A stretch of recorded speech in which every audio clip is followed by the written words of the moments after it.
बाबा जी हजूर जी की प्यारी सात संगत जी राधा स्वामी जी।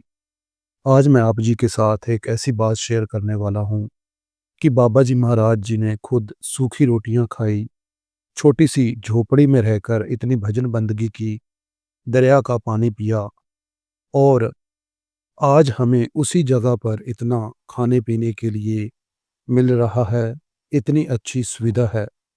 तो ऐसी क्या वो बातें हैं आप जी के साथ शेयर करने वाला हूँ जी। हाथ जोड़कर विनती है, चैनल को जरूर सब्सक्राइब करें जी। तो साथ संगत जी, जहाँ पर आज डेरा है, जहाँ पर कि आज हम सत्संग सुनने के लिए जाते हैं और हमें वहाँ पर इतनी तरह-तरह के खाने-पीने की सुविधा दी जाती है। हमारे रहने के लिए अच्छे-अच्छे शेड बनाए हुए हैं, हॉस्टल बने हुए हैं, हमें अच्छे बिस्तरे मिल जाते हैं, हर सुविधा वो दी जाती है कि ताकि हमें किसी तरह का परेशानी का सामना ना करना पड़े। लेकिन साथ संगत जी, हम में से बहुत सारे ऐसे सत्संगी भाई हैं जिन्हें शायद इस बात का पता नहीं होगा कि जब यहाँ पर कुछ भी नहीं था, जब पहली बार बाबा जी महाराज यहाँ पर आए थे, जिनके नाम पर कि डेरे का नाम भी रखा हुआ है। जब बाबा जी महाराज यहाँ पर आए थे तो यहाँ पर एक जंगल था जो कि इतना भयानक था कि कोई आता जाता नहीं था और हर कोई डरता था। कहते हैं जब बाबा जी महाराज यहाँ पर पहली बार आए थे तो यहाँ के जो गांव वाले हैं, पास में पड़ता जो गांव है, यहाँ के रहने वाले जो वसनीक थे, उन्होंने कहा कि बाबा जी आप इस स्थान पर मत जाइए, यहाँ पर बहुत ही भयानक भयानक जानवर भी रहते हैं और कहते हैं कि यहाँ पर एक जिन्न भी रहता है, तो आपको ऐसे खतरनाक स्थान पर नहीं जाना चाहिए। लेकिन बाबा जी महाराज निडर थे, वो कहने लगे कि जिन हमारा कुछ नहीं बिगाड़ेगा, हम उसे अपना दोस्त बना लेंगे। रही बात जानवरों की, तो बाबा जी ने कहा कोई उन्हें हानि नहीं पहुंचा सकता। तो बाबा जी महाराज जी ने इस जगह को अपना भजन बंदगी के लिए स्थान चुना और यहाँ पर रहते हुए उन्होंने भजन बंदगी की दरिया के किनारे बैठकर। लेकिन वो यहाँ पर क्यों आए थे, इसके पीछे की जो वजह थी वो स्वामी महाराज जी का उन्हें हुक्म था, क्योंकि बाबा जी महाराज जी को नामदान की जो बख्शिश हुई थी वो स्वामी जी महाराज जी से ही हुई थी। बाबा जी महाराज जी को बचपन से ही बहुत ज़्यादा रूहानियत का शौक था और वो बचपन से ही गुरबानी को बहुत ज़्यादा पढ़ा करते थे और गुरबानी में जो कुछ भी लिखा हुआ था वो बड़े-बड़े सवाल किया करते थे कि 5 शब्द का भेद क्या है, वो कहाँ से मिलेगा? तो इसी तरह बाबा जी महाराज जब खोज करते-करते स्वामी जी महाराज तक पहुँचे थे, तो स्वामी जी महाराज जी ने उन्हें देखते ही कहा था कि हमारा पुराना साथी आ गया। कहने का मतलब था कि जो बाबा जी महाराज थे पहले से ही एक कमाई वाले संत फ़कीर थे, क्योंकि उन्होंने पिछले जन्मों में भी यह भक्ति को कर रखा था। क्योंकि स्वामी जी महाराज ने उन्हें आते ही पहचान लिया था और जब जैसे ही उनको नाम दीक्षा दी गई, तो बाबा जी महाराज की सुरत वैसे की वैसे ही लग गई थी।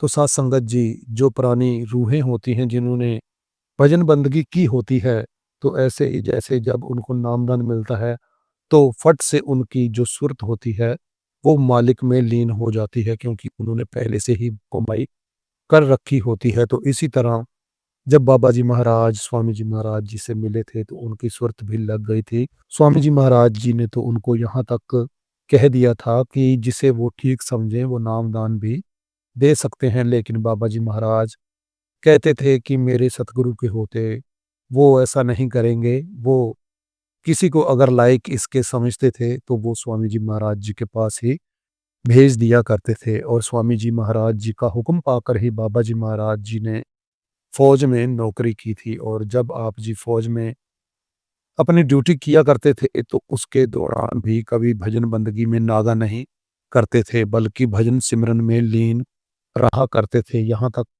सुनने को आया कि जो दुश्मन सेना हुआ करती थी, फ़ौज हुआ करती थी, आपके चुफेरे बैठे हुआ करते थे। जब आप रात को एक खड्डा खोद कर उसमें बैठकर अपनी गन वहीं रखकर भजन बंदगी किया करते थे, तो जो दूसरे दुश्मन फौजी हुआ करते थे, वो चुपेरे आपके बैठ भी जाया किया करते थे और कहते थे कि यह कोई मस्त फ़कीर है और आपको कोई भी कुछ नहीं कहा करता था। तो साध संगत जी, इसी तरह जब स्वामी जी महाराज जी ने इस संसार से अपना चोला छोड़ दिया, तो बाबा जी महाराज उस समय स्वामी जी महाराज जी के पास नहीं थे, क्योंकि स्वामी जी महाराज जानते थे कि बाबा जी महाराज उनसे बहुत प्यार करते थे और वो इस दुख को बर्दाश्त नहीं कर सकेंगे। लेकिन स्वामी जी महाराज जी ने उन्हें हुक्म दिया था कि वो पंजाब में जाकर सुरत शब्द अभ्यास का जो भेद है, नाम का प्रचार है, वो वहाँ पर जाकर दें।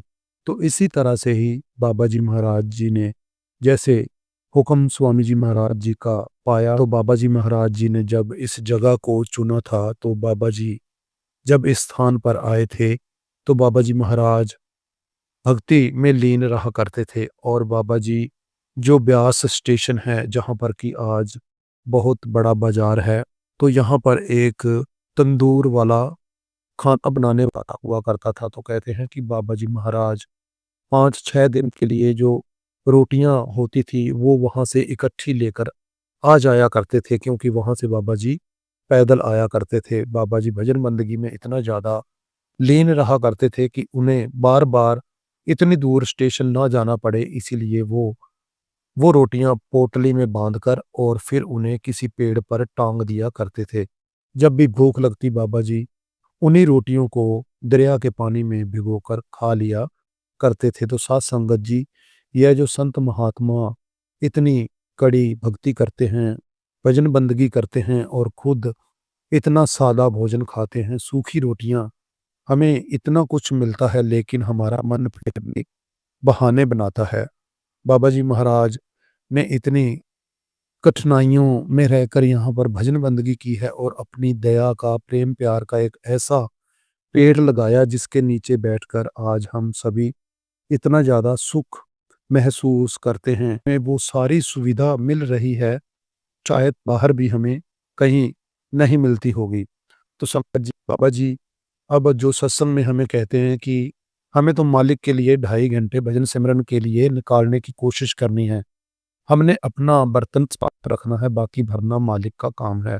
लेकिन फिर भी हम कोशिश नहीं करते और बहाने बनाते रहते हैं।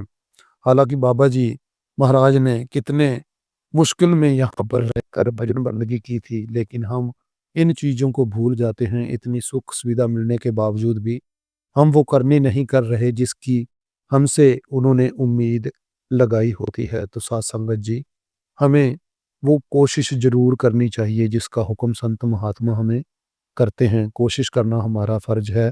बाबा जी कहते हैं कि उनके खाना खाने से उनकी ही भूख मिटेगी। हमें किसी गलतफ़हमी में रहना चाहिए। अगर हम भजन में बैठते हैं, तो भी हमारी एक लंबी लिस्ट मालिक के आगे होती है कि हमारी यह इच्छाएँ पूरी हो जाएँ।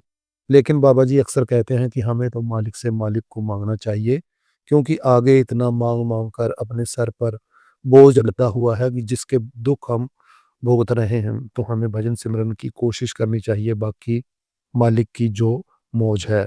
तो संगत जी, यह थी वो कुछ ख़ास बातें जो आपसे शेयर करनी ज़रूरी समझी। शायद किसी भाई-बहन को ना पता हो, लेकिन यह एक सच्चाई है कि बाबा जी महाराज जब यहाँ पर आए थे, तो किस तरह से उन्होंने भजन बंदगी की, सूखी रोटियाँ खाई, भजन बंदगी की, दरिया का पानी पीकर अपनी प्यास बुझाई। एक छोटी-सी 8 बाई 8 की यहाँ पर जो झोंपड़ी हुआ करती थी, जिससे कि एक व्यक्ति नीचे खड़कर उसकी छत को हाथ भी लगा सकता था। इतनी छोटी-सी झोंपड़ी में रहकर उन्होंने भजन बंदगी की, कमाई की और जिसका डंका कि आज पूरे विश्व में चल रहा है। तो साध संगत जी, हमें तो इस बात का गर्व होना चाहिए कि हमारे जो संत सतगुरु हैं, उन्होंने कितनी भक्ति भजन बंदगी की, इतने बाबा में मिले हैं कि जो कि बड़े ऊँचे भागों से मिलते हैं। उन्होंने हमारे सर पर अपना हाथ रखा है, हमारी उँगली पकड़ी हुई है। तो बाबा जी महाराज जी का, हजूर जी का शुक्र करना चाहिए